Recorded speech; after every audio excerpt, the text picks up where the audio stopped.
Hello everyone, welcome to my online target study channel. Friends, आज हम इस video में भारत की नदियों से संबंधित मोस्ट इम्पॉर्टेंट क्वेश्चन को सॉल्व करेंगे और साथ में सारे क्वेश्चन से रिलेटेड एक्स्ट्रा फैक्ट को भी जानेंगे। तो अगर आप किसी भी एग्ज़ाम की तैयारी कर रहे हैं तो ये वीडियो आपके लिए काफ़ी यूज़फुल रहने वाली है, इसलिए वीडियो को अंत तक ध्यान से ज़रूर देखिएगा। और अगर ये वीडियो आपको अच्छी लगे, हेल्पफुल लगे, तो इस वीडियो को लाइक कीजिएगा और साथ में इस चैनल को सब्सक्राइब भी कर लीजिएगा, जिससे आपको आने वाले नए नए वीडियोस की नोटिफिकेशन टाइम टू टाइम मिलती रहे। तो चलिए स्टार्ट करते हैं। तो आज का हमारा पहला क्वेश्चन है, निम्नलिखित में से कौन सी नदी का उद्गम भारत में होती है तथा भारत में ही विलीन हो जाती है? तो सही आंसर इसका हो जाएगा ऑप्शन डी, चंबल नदी। तो चंबल नदी का उद्गम जो है वो भारत में ही होता है तथा ये नदी भारत में ही विलीन हो जाती है। इसके बारे में हम जान लेते हैं। तो चंबल नदी भारत में यमुना नदी की सहायक नदी है। यह नदी जाना पाव पर्वत महू से निकलती है और चंबल, कावेरी, यमुना, सिंधु, पहुज, भरे के पास पचनदा में उत्तर प्रदेश राज्य में भिंड और इटावा जिले की सीमा पर शामिल 5 नदियों के संगम में समाप्त हो जाती है। अगला क्वेश्चन है, निम्न में से किस नदी को दक्षिण गंगा के नाम से जाना जाता है? इसका सही आंसर हो जाएगा ऑप्शन सी, गोदावरी नदी को। तो गोदावरी नदी जो है इसको दक्षिण गंगा के नाम से जाना जाता है। इसके बारे में हम जान लेते हैं। तो गोदावरी दक्षिण भारत की एक प्रमुख नदी है। यह नदी दूसरी प्रायद्वीपीय नदियों में सबसे बड़ी नदी है। इसे दक्षिण गंगा भी कहा जाता है। इसकी उत्पत्ति पश्चिमी घाट में त्रयंबक पहाड़ी से हुई है।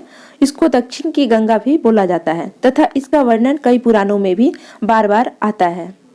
अगला है, मध्य प्रदेश में स्थित इंदिरा सागर बांध निम्नलिखित में से किस नदी पर बनाया गया है? तो इसका सही आंसर हो जाएगा ऑप्शन सी, नर्मदा नदी पर। तो मध्य प्रदेश में स्थित इंदिरा सागर बांध जो है वो नर्मदा नदी पर बनाया गया है। इसके बारे में हम जान लेते हैं। तो इंदिरा सागर बांध मध्य प्रदेश में नर्मदा नदी पर खंडवा जिले में नर्मदा नगर स्थान पर निर्मित बांध है। यह एक बहुउद्देशीय है और इस बांध की नींव 23 अक्टूबर 1984 में भारत की तत्कालीन प्रधानमंत्री इंदिरा गांधी ने रखी थी। अगला क्वेश्चन है, कर्नाटक में स्थित कृष्णा राज सागर बांध निम्नलिखित में से किस नदी पर बनाया गया है? तो इसका सही आंसर हो जाएगा ऑप्शन ए, कावेरी नदी पर। तो कर्नाटक में स्थित कृष्णा राज सागर बांध जो है वो कावेरी नदी पर बनाया गया है। इसके बारे में हम जान लेते हैं। तो कृष्णा राजा सागर बांध जो है वो भारत के कर्नाटक राज्य में स्थित है। इसकी योजना का कार्य व निर्माण एम विश्वेश्वरैया ने 1932 में शुरू किया था। इस बांध से कावेरी, हेमावती और लक्ष्मण तीर्थ नदियां आपस में मिलती है। अगला क्वेश्चन है, निम्नलिखित में से कौन सी नदी ताजे पानी की डॉल्फिन के लिए घर है? तो इसका सही आंसर हो जाएगा ऑप्शन सी, गंगा। तो गंगा नदी जो है वो ताजे पानी की डॉल्फिन के लिए एक घर मानी जाती है। इसके बारे में हम जान लेते हैं। तो गंगा डॉल्फिन तथा सिंधु नदी जो है वो डॉल्फिन गंगा तथा सिंधु नदी में पाई जाने वाली मीठे पानी की डॉल्फिन की 2 प्रजातियां हैं। ये भारत, बांग्लादेश, नेपाल तथा पाकिस्तान में पाई जाती है। और गंगा नदी डॉल्फिन जो है सभी देशों की नदियों के जल मुख्यतः गंगा नदी में तथा सिंधु नदी डॉल्फिन पाकिस्तान के सिंधु नदी के जल में पाई जाती है। अगला क्वेश्चन है, अजमेर निम्नलिखित में से किस नदी पर स्थित है? सही आंसर इसका हो जाएगा ऑप्शन ए, लूनी नदी पर। तो अजमेर जो है वो लूनी नदी पर स्थित है। इसके बारे में हम जान लेते हैं। तो अजमेर भारतीय राज्य राजस्थान का एक जिला है। यह अरावली पर्वतमाला के पर्वतीय क्षेत्र में बसा है, जिसके दक्षिण पश्चिम में लूनी नदी व पूर्वी हिस्से में बनास की सहायक नदियां बहती है। अगला क्वेश्चन है, आइजोल निम्नलिखित में से किस नदी के तट पर स्थित है? तो सही आंसर इसका हो जाएगा ऑप्शन बी, तलावंग नदी के तट पर। तो आइजोल जो है वो तलावंग नदी के तट पर स्थित है। इसके बारे में हम जान लेते हैं। तो आइजोल भारत के मिजोरम राज्य की राजधानी है। यह तलावंग नदी घाटी पश्चिम में तथा तुइरियल नदी घाटी पूर्व में स्थित है।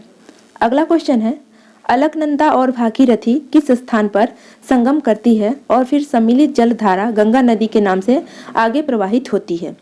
तो सही आंसर इसका हो जाएगा ऑप्शन ए, देवप्रयाग। तो अलकनंदा और भागीरथी जो है वो देवप्रयाग में संगम करती है और फिर इसका सम्मिलित जल धारा जो है वो गंगा नदी के नाम से आगे प्रवाहित होती है। अगला क्वेश्चन है, भारत की सबसे लंबी नदी कौन सी है? तो सही आंसर इसका हो जाएगा ऑप्शन बी, गंगा नदी। तो गंगा नदी जो है वो भारत की सबसे लंबी नदी कहलाती है। तो गंगा नदी की कुल लंबाई 2525 किलोमीटर और 1569 मील है। और ब्रह्मपुत्र की जो कुल लंबाई है वो है 3848 किलोमीटर, और पहले की जो इसकी लंबाई थी वो थी 2900 किलोमीटर। हालांकि ब्रह्मपुत्र भारत के भीतर केवल 916 किलोमीटर की दूरी पर ही बहती है। अगला क्वेश्चन है, सतपुरा और विंध्य के बीच कौन सी नदी बहती है? तो इसका सही आंसर हो जाएगा ऑप्शन डी, यानी बी और सी। तो सतपुरा और विंध्य के बीच जो नदी बहती है वो है नर्मदा और ताप्ती। ये दोनों नदियां ही सतपुरा और विंध्य के बीच बहती है। इसके बारे में हम जान लेते हैं। तो सतपुरा और विंध्य के बीच नर्मदा और ताप्ती नदी बहती है, जो भारत के पश्चिम की ओर बहने वाली प्रायद्वीपीय नदी है। और नर्मदा मध्य भारत के मध्य प्रदेश और गुजरात राज्य में बहने वाली एक प्रमुख नदी है। मैकल पर्वत के अमरकंटक शिखर से नर्मदा नदी की उत्पत्ति हुई है और इसकी लंबाई प्रायः 1312 किलोमीटर है। यह नदी पश्चिम की तरफ जाकर खंबात की खाड़ी में गिरती है और मध्य प्रदेश राज्य में इसके विशाल योगदान के कारण इसे मध्य प्रदेश की जीवन रेखा भी कहा जाता है। और जबकि ताप्ती नदी जो है इसका उद्गम मध्य प्रदेश के बैतूल जिले में स्थित सतपुरा की श्रेणी की मुल्ताई पहाड़ी से होता है। यह नदी पूर्व से पश्चिम की ओर भ्रंश घाटी में प्रवाहित होती है। इस नदी की कुल लंबाई जो है वो 725 किलोमीटर है। यह नदी महाराष्ट्र राज्य से होती हुई गुजरात में सूरत के निकट खंपात की खाड़ी में समा जाती है। और ताप्ती की प्रमुख सहायक नदी जो है वो है पूर्णा। अगला क्वेश्चन है, अलकनंदा और भागीरथी नदी का संगम कौन सा है? तो सही आंसर इसका हो जाएगा ऑप्शन बी, देवप्रयाग। तो अलकनंदा और भागीरथी नदी का जो संगम है वो है देवप्रयाग। इसका बी ऑप्शन सही हो जाएगा। इसके बारे में हम जान लेते हैं। तो अलकनंदा और भागीरथी नदी का संगम देवप्रयाग है और देवप्रयाग में गंगोत्री से आने वाली भागीरथी नदी एवं बद्रीनाथ धाम से आने वाली अलकनंदा नदी का संगम होता है। और देवप्रयाग से यह नदी पवित्र गंगा के नाम से जानी जाती है। अलकनंदा और भागीरथी के संगम पर स्थित यह शहर 472 मीटर की ऊंचाई पर स्थित है। यह नगर ऋषिकेश बद्रीनाथ राष्ट्रीय राजमार्ग 58 पर स्थित देवप्रयाग तहसील का मुख्यालय है। और मान्यता अनुसार अलकनंदा नदी के 5 पवित्र संगम तीर्थों में एक देवप्रयाग को ऋषि देव शर्मा के नाम से भी जाना जाता है, जिन्होंने यहाँ तपस्या करके भगवान के दर्शन किए थे। अगला क्वेश्चन है, प्रायद्वीप पठार की सबसे लंबी नदी कौन सी है? तो सही आंसर इसका हो जाएगा ऑप्शन डी, गोदावरी नदी। तो प्रायद्वीप पठार की सबसे लंबी नदी गोदावरी है। इसके बारे में हम जान लेते हैं। तो प्रायद्वीप पठार की सबसे लंबी नदी गोदावरी है। यह नदी महाराष्ट्र के नासिक जिले में पश्चिमी घाट पर स्थित त्रयंबक गांव से निकलती है और आंध्र प्रदेश में मछलीपट्टनम के निकट यह नदी बंगाल की खाड़ी में जाकर मिलती है। और गोदावरी नदी की कुल लंबाई 1465 किलोमीटर है। इसका अफवाह क्षेत्र 3.13 लाख वर्ग किलोमीटर है और इसके अफवाह क्षेत्र का 50% महाराष्ट्र तथा शेष कर्नाटक, ओडिशा, तेलंगाना तथा आंध्र प्रदेश में है। और गोदावरी को वृद्ध गंगा और दक्षिण की गंगा के नाम से जाना जाता है। अगला क्वेश्चन है, किस नदी को बंगाल का शोक कहा जाता है? तो सही आंसर इसका हो जाएगा ऑप्शन सी, दामोदर नदी को। तो दामोदर नदी जो है इसको बंगाल का शोक कहा जाता है। इसके बारे में जान लेते हैं। तो दामोदर नदी को बंगाल का शोक कहा जाता है। यह नदी छोटा नागपुर की पहाड़ियों से 610 मीटर की ऊंचाई से निकलकर लगभग 290 किलोमीटर झारखंड में प्रवाहित होने के बाद पश्चिम बंगाल में प्रवेश कर 240 किलोमीटर प्रवाहित होकर हुगली नदी के समुद्र में गिरने से पहले मिल जाती है। और इसकी कुल लंबाई जो है वो 368 मील है। इस नदी के द्वारा 2500 वर्ग मील क्षेत्र का जल निकास होता है और झारखंड में इसे देव नदी के नाम से जाना जाता है। पहले दामोदर नदी जो थी वो अपनी बाढ़ों के लिए कुख्यात थी। इस नदी को पहले बंगाल का शोक कहा जाता था और भारत के प्रमुख कोयला और अभ्रक क्षेत्र जो है इसी घाटी में स्थित है। अगला क्वेश्चन है, तवा नदी किस नदी की सहायक नदी है? तो सही आंसर हो जाएगा ऑप्शन ए, नर्मदा नदी की। तो तवा नदी जो है वो नर्मदा नदी की सहायक नदी है। इसके बारे में हम जान लेते हैं। तो तवा नदी जो है वो नर्मदा नदी की सहायक नदी है और तवा नदी मध्य प्रदेश में बहने वाली सबसे छोटी नदियों में एक है। इस नदी का उद्गम राज्य के होशंगाबाद जिले में पंचमढ़ी नामक स्थान से होता है और तवा नदी के उद्गम का मूल्य स्रोत क्षेत्र में स्थित महादेव नामक पर्वत श्रेणियों को माना जाता है। यह नदी प्रमुख रूप से सतपुरा रेंज में बहती है और तवा नदी नर्मदा की प्रमुख सहायक नदियों में से एक है, जो कि अपने उद्गम से कुछ दूरी पर ही नर्मदा नदी में मिल जाती है। अपने संक्षिप्त सफर में यह नदी छिंदवाड़ा, बैतूल, होशंगाबाद और आसपास के इलाकों में बहती है। इस दौरान मालिनी देनवा नदी जो है वो तवा नदी में आकर मिलती है, जो कि इसकी प्रमुख सहायक नदी है। अंत में होशंगाबाद के निकट ही इसकी जलधारा नर्मदा नदी में मिल जाती है, जो कि आगे चलकर अरब सागर में समा जाती है। अगला क्वेश्चन है, गोदावरी नदी किन किन राज्यों से होकर गुजरती है? तो सही आंसर इसका हो जाएगा गोदावरी नदी जो है वो भारत के 5 राज्यों से होकर गुजरती है, और वो राज्य हैं महाराष्ट्र, ओडिशा, छत्तीसगढ़, तेलंगाना और आंध्र प्रदेश। ये 5 राज्य जो हैं इस राज्यों से गोदावरी नदी होकर गुजरती है। यह महाराष्ट्र में नासिक के पास त्र्यंबकेश्वर से निकलती है और इसकी कुल लंबाई 1465 किलोमीटर है। इसको दक्षिण की गंगा या वृद्ध गंगा भी कहा जाता है। और गोदावरी नदी की प्रमुख सहायक नदियां जो है वो है पेगंगा नदी, प्रणहिता नदी, इंद्रावती नदी, मंजीरा, सबरी नदी और मनेयर है। और गोदावरी नदी की सहायक नदियां जो हैं वो आंध्र प्रदेश, महाराष्ट्र और छत्तीसगढ़ राज्यों में पानी की आपूर्ति के लिए जिम्मेदार है। अगला क्वेश्चन है, त्र्यंबकेश्वर श्रेणी भारत की किस नदी का स्रोत है? तो सही आंसर इसका हो जाएगा ऑप्शन सी, गोदावरी नदी का। तो त्र्यंबकेश्वर श्रेणी जो है वो भारत की गोदावरी नदी का स्रोत है। इसके बारे में जान लेते हैं। तो त्र्यंबकेश्वर श्रेणी भारत की गोदावरी नदी का स्रोत है और गोदावरी महाराष्ट्र में नासिक के पास त्र्यंबकेश्वर से निकलती है।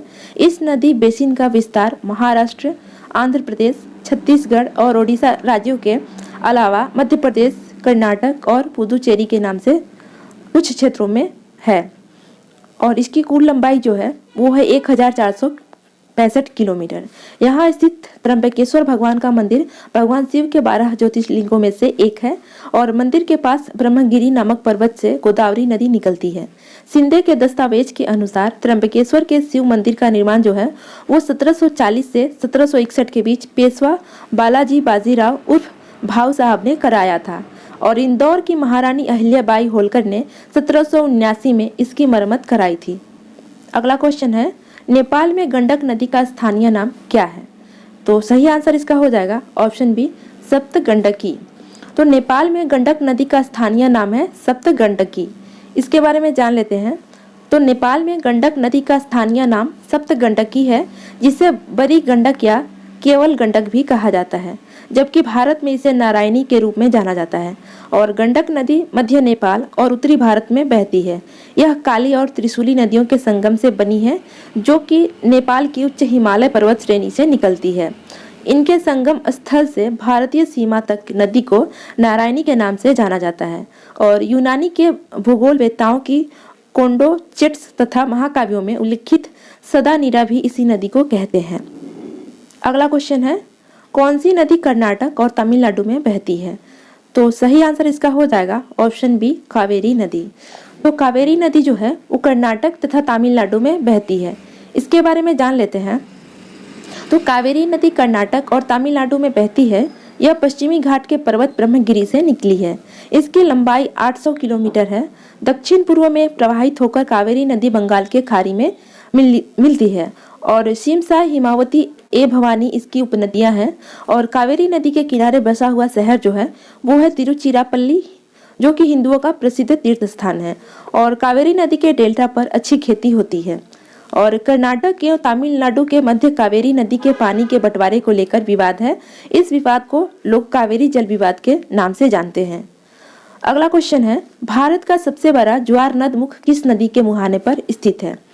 तो इसका सही आंसर हो जाएगा हुगली नदी। हुगली नदी ऑप्शन में नहीं है, तो इसका सही आंसर हो जाएगा हुगली नदी। तो भारत का सबसे बड़ा ज्वार नद मुख जो है वो हुगली नदी के मुहाने पर स्थित है। और हुगली एक काफी गहरी नदी है। इसकी औसत गहराई जो है वो 108 फीट यानी 32 मीटर है और इसकी अधिकतम गहराई 381 फीट 117 मीटर है।